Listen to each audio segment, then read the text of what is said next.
I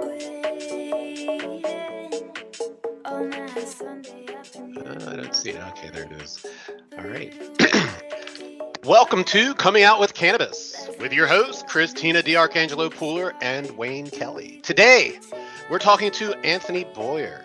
Anthony is a patient advocate, an educator, and host of PA Patient Podcast. So we're going to talk to Anthony and get the lowdown on all that. But first, CDP! You're very energized today. I don't know what it is, man. It's sun. I'm getting sunshine here today in Pennsylvania, so it really, kind of lights things up a little bit. I appreciate you noticing that. Yes, of course. I notice everything, as you guys always notice that I notice. That's true.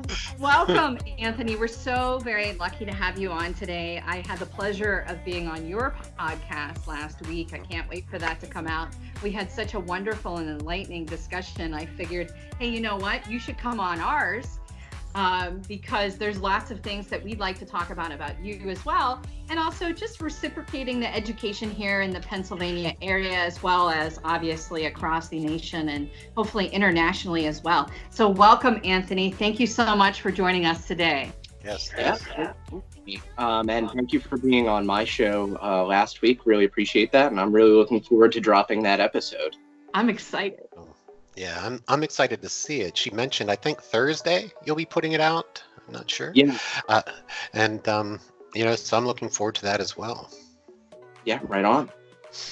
And I think Christina mentioned that you'll provide that file for me to put onto our show, Coming Out with Cannabis, so that our mutual friends and colleagues and, fans or whatever, patients can find the video in multiple locations. So that'll be cool.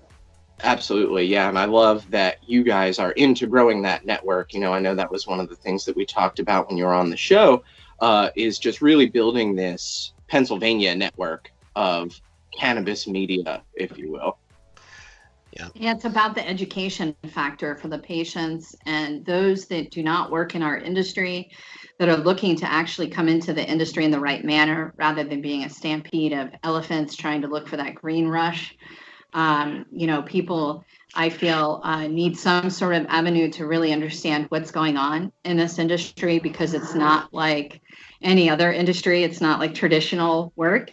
There's a lot of regs that we have to follow, and we need to understand things at a very high level, and then obviously drill down, state by state across the 33 states that we're now legal in.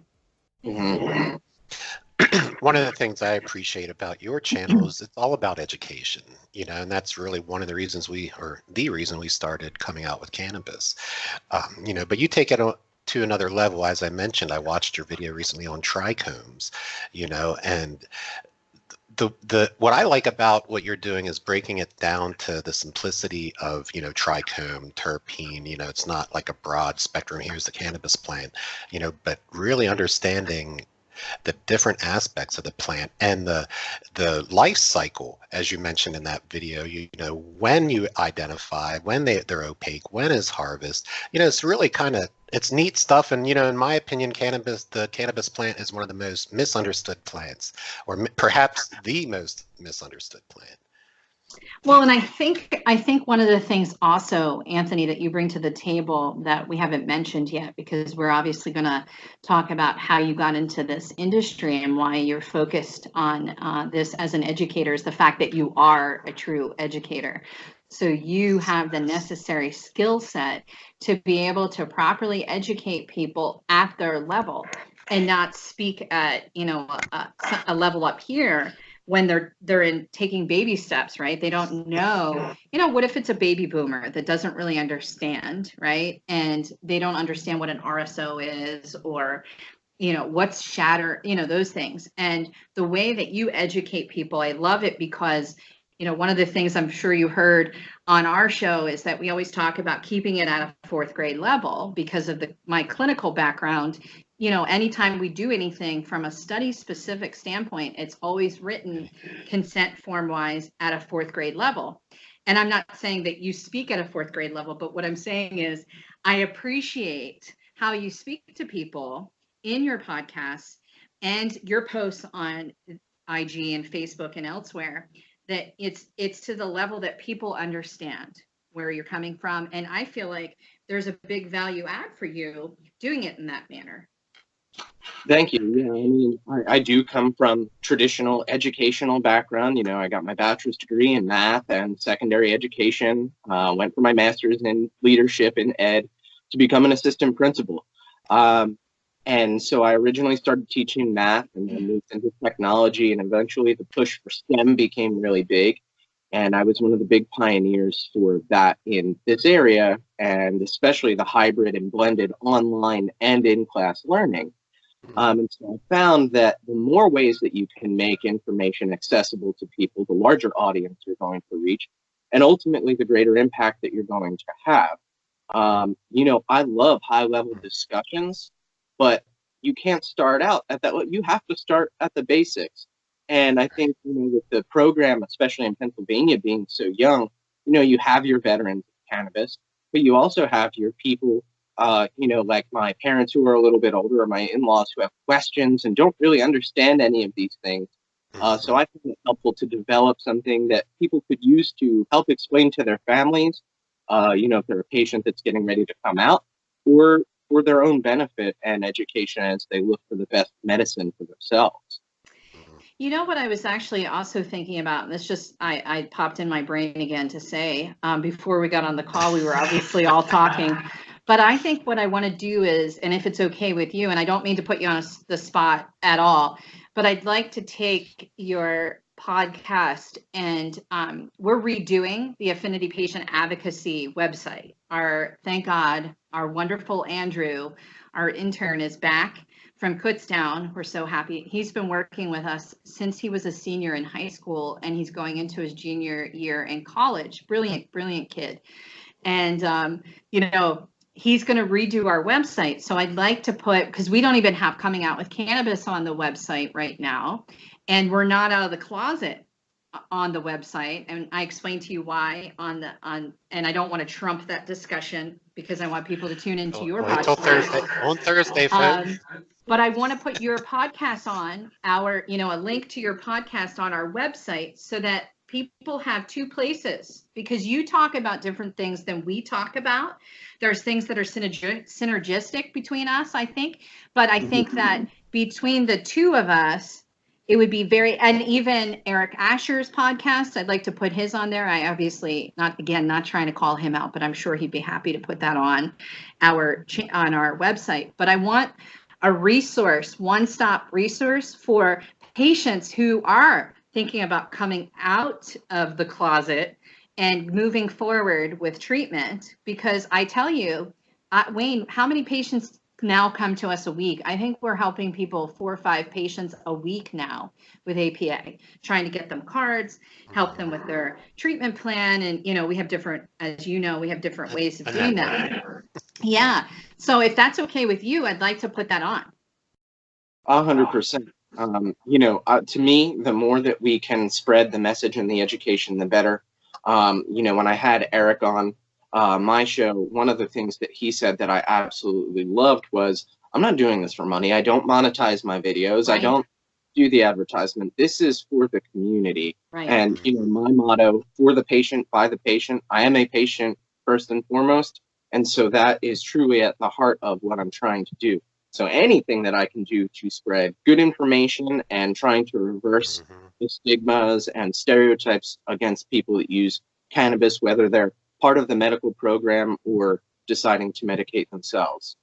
And there's something also that came up on the forefront with me today. I was talking to one of the founders of the AFCM, which, you know, I'm one of the board members on. For those of you out there who haven't tuned in lately, it's the American Society of Cannabis Medicine.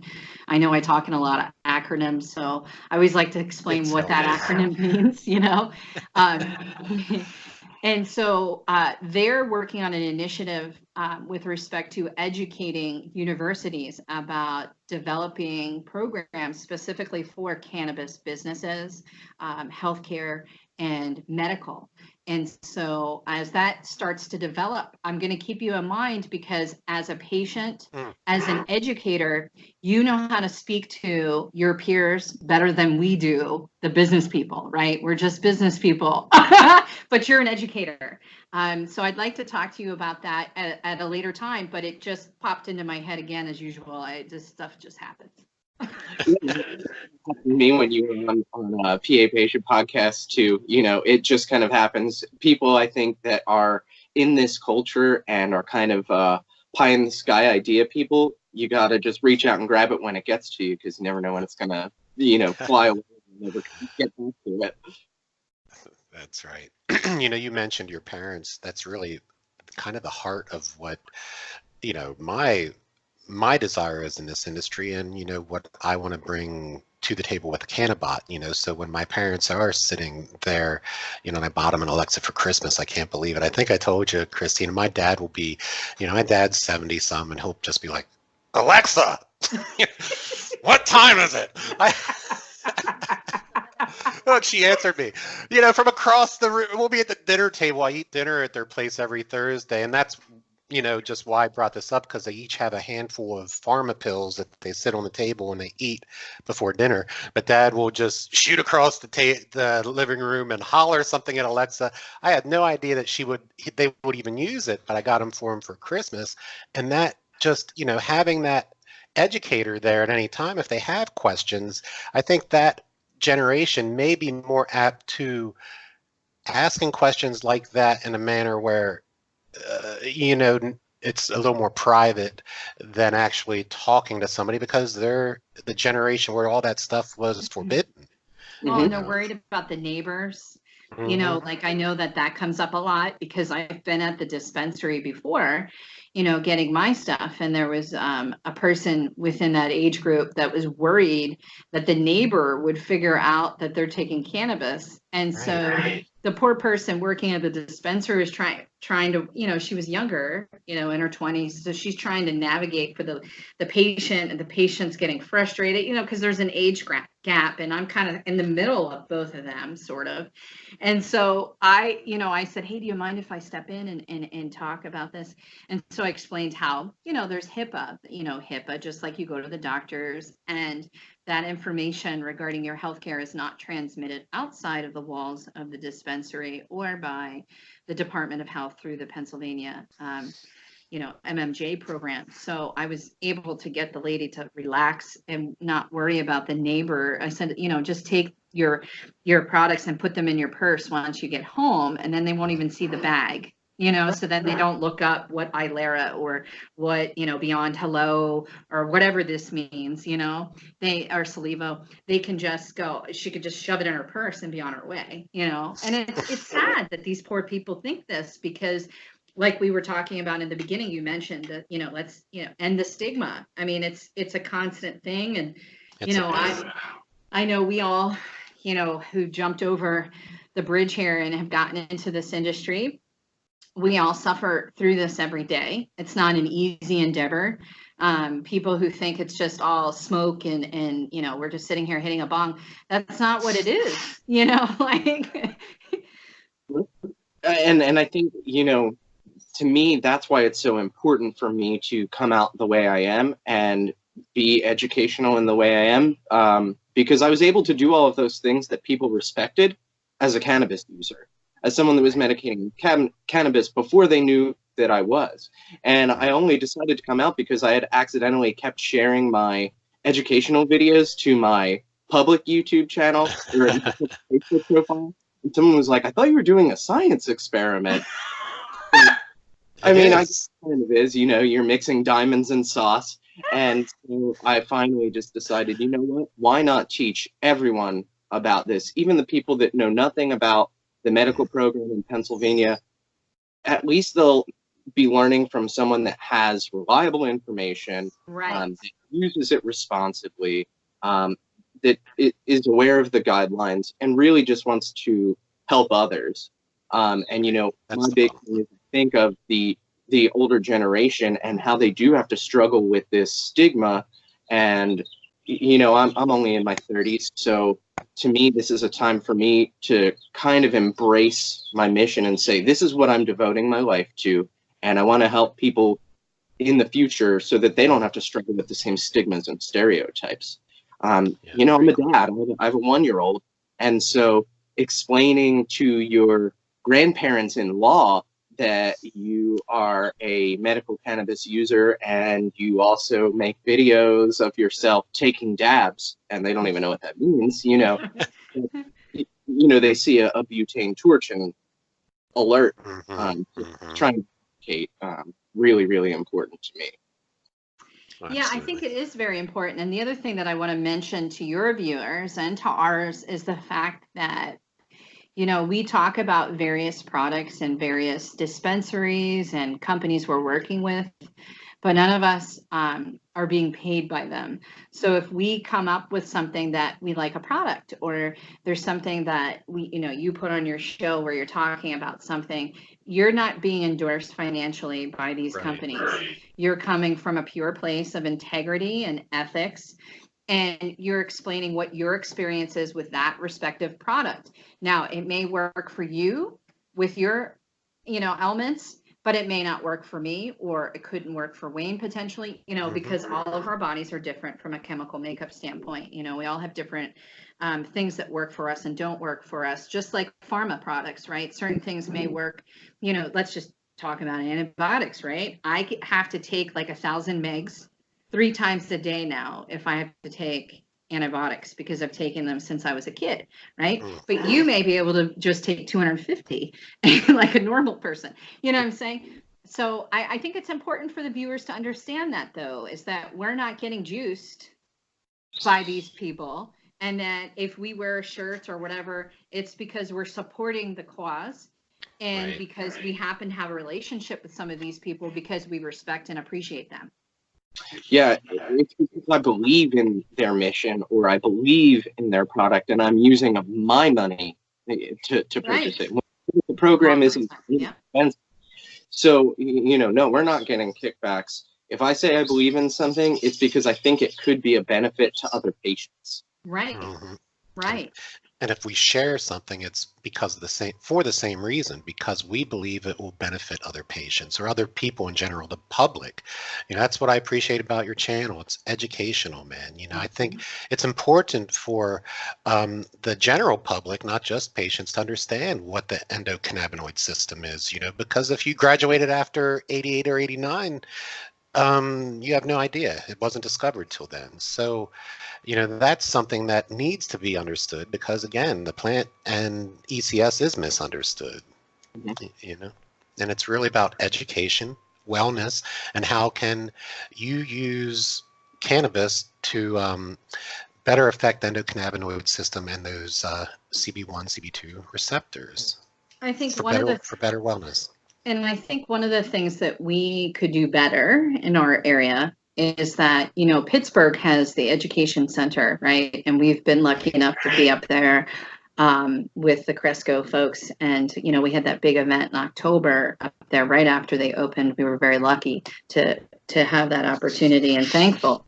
Down here, there isn't an educational center. And this is something that I think we need to figure out as educators and professionals in this industry, how we can have a place rather than having all these events. You know, we're all part of these events.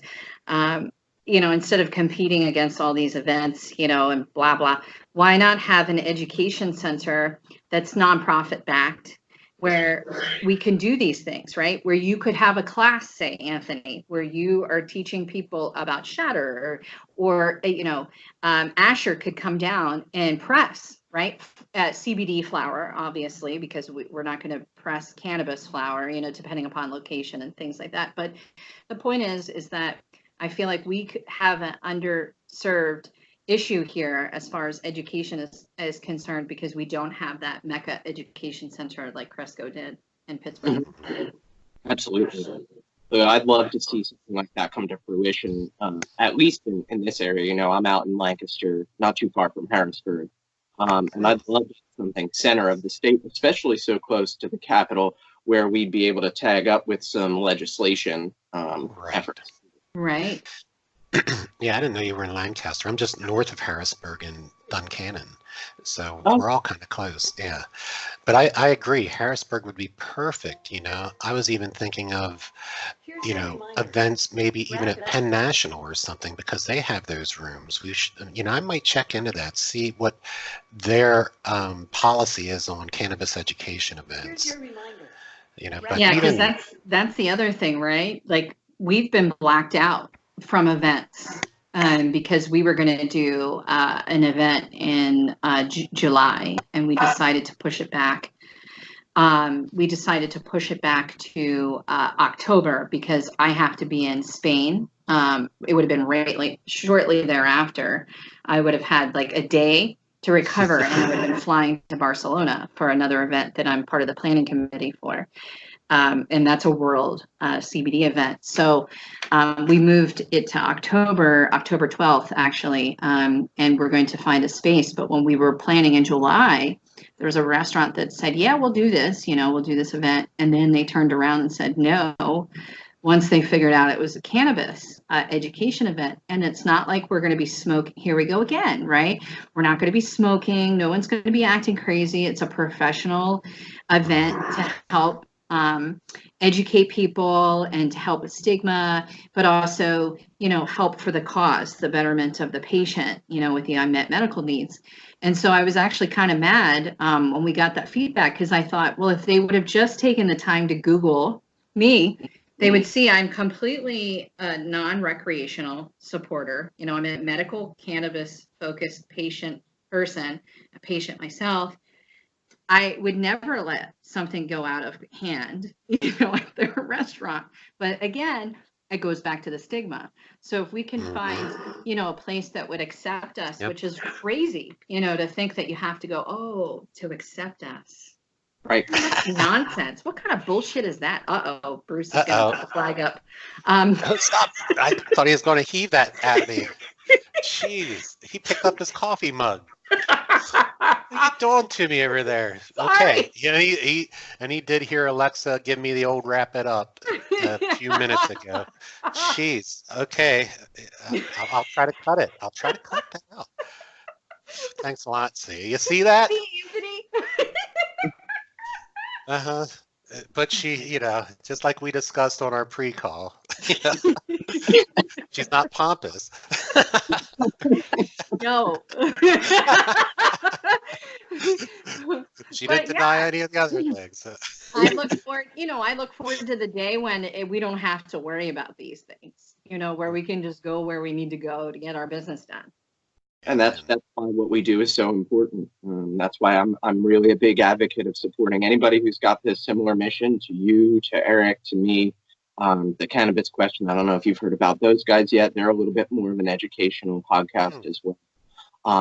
So I'd love to eventually get us on some kind of panel and get some people. That would be really neat. Yes, that would be a lot of fun. Have a good time. Yeah, that would be a lot of fun because we all come from different sectors of the industry. And when we all get together, it's a load of fun. I mean, it's just so much fun, because we all have, we all have common missions, like even when we went to the Hope Party last Wednesday for Ilera, we support them and what they're trying to do. And, they're all pharma grade professionals trying to do right, developing products on purpose. To help patients. And even when we went to that party, there were a lot of people that we knew, or that they knew of us, and it was just nice to be in a collaborative room with people who get it, and we talked about this on your show also about the jump offs, the jump in and, that stuff. And Bruce is going to flag me in a minute, so I'll be careful what I say. But like when we all have a mission, and we all are trying to help patients and we're trying to educate. It is a fun time, because we can let our hair down, so to speak. No pun intended. Hey, you're still in your 30s. My husband shaves his head too, so I obviously like bald people. when you get on the other side of 40, man, your hair just kind of relocates. So you're fortunate, to shoulders, back, places it has no business being. But that might be too much info. Uh-oh, did we lose C? She looks paused. Yeah, she looks frozen for me too. Christina. Uh-oh. All right. We lost you. Okay. We might have to wrap it up. That's all right. That's all right. Let me see here. I could cut this stuff out. Oh, here she's going to come back on. I don't know what happened, guys. I'm so sorry. I don't know if it's because we have storms coming, but I apologize. That's all right. Hey, Flip, your background is blurred. It wasn't blurred earlier. Can you unblur your background and I'll try to cut that out? Unblur. I didn't do anything though. Doesn't it look? Her pictures are quality. We'll just wrap it up. This is how much guys. we fake it over here, man. So, we don't care. I'm so sorry. I probably won't even cut that out. That's like the universe, I guess. And reminders to stop talking, because last week when I had you on, I was like, oh, geez, we're way over. And I've done that just about every episode. So I think I need to be depending on the Alexa reminders too.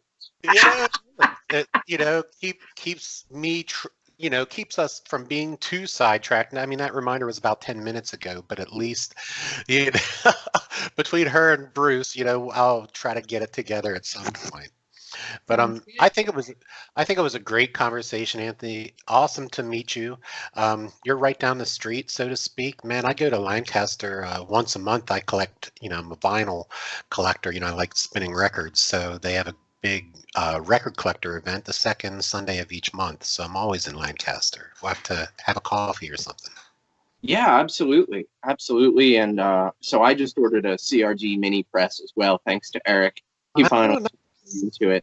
So I'm going to try to carry his mission on in this part of the state. Once that thing comes in and we get it all set up, I'm going to try to offer the same thing to ACT-16 patients with ACT-16 flower and press it so that they don't have to go all the way out to him to get that done. And that's really good stuff. That's awesome. And the thing I like about Eric's mission, and soon to be yours, is teaching patients how to get the most out of their medication. Taking that 3.5 grams of flour and turning it into a gram of extract that goes a lot further than 3.5 grams of flour. So it's a great mission. That's interesting and neat to hear. Yeah, he's like I said, you guys and he are big inspirations to me. So I'm doing what I can to continue spreading the mission and the goodness. Oh, nice. Thank you so much. That's all we can do. Absolutely. Right. See, having me on, I appreciate it. Well, thank you, Anthony. We so much appreciate you joining us today and talking with us about what you're doing, what you're working on. And I think that, there's a lot of things that we can all do together. We, are very like-minded, which is great. And, there's a lot of education yet that needs to be done for these patients, and lobbying and other things that all of us are working on. So thank you so much for joining us today. Absolutely. Have a good one. Man. Yep. We'll talk soon. Take care. All right.